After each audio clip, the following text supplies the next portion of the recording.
Après 2 semaines de stage à huis clos, FAP Basketball est désormais prête pour entamer la compétition dès le 21 mai prochain. L'équipe en a profité pour aborder le problème d'adresse qui a fait défaut à la formation lors de la conférence du Nil.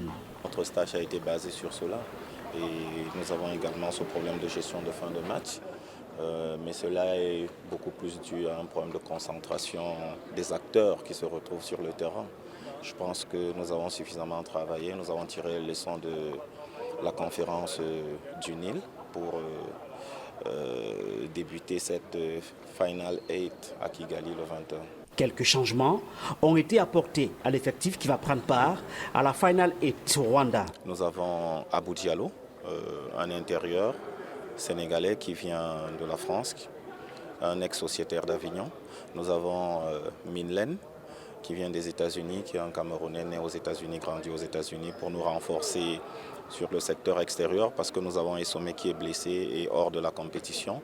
Et enfin, nous avons le jeune Garansou qui, de par sa prestation au Final Four du championnat local ici, nous a convaincus et qui remplace logiquement le capitaine. FAP a pour adversaire en quart de finale la formation rwandaise du REC et va affronter des adversaires plus solides en cas de qualification pour le prochain tour. Ça nous galvanise davantage d'aller jouer contre ces grandes équipes-là, d'aller se frotter à ces grandes équipes africaines, que ce soit les Amalek ou les autres.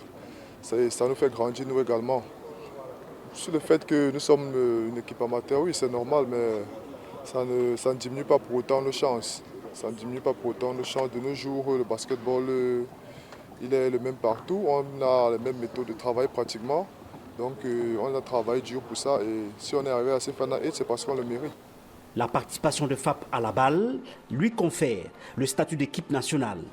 Le ministre des Sports a tenu à galvaniser les joueurs avant leur départ du Cameroun. Nous avons foi en leur talent, en leur génie, en leur maestria pour des résultats honorables et pour une participation glorieuse de nos porte-flambeaux à cette prestigieuse compétition. Lors de la première édition de la balle, le représentant du Cameroun n'avait pas pu passer l'étape des quarts de finale. Emmanuel Junotap pour VOA Afrique, Yaoundé.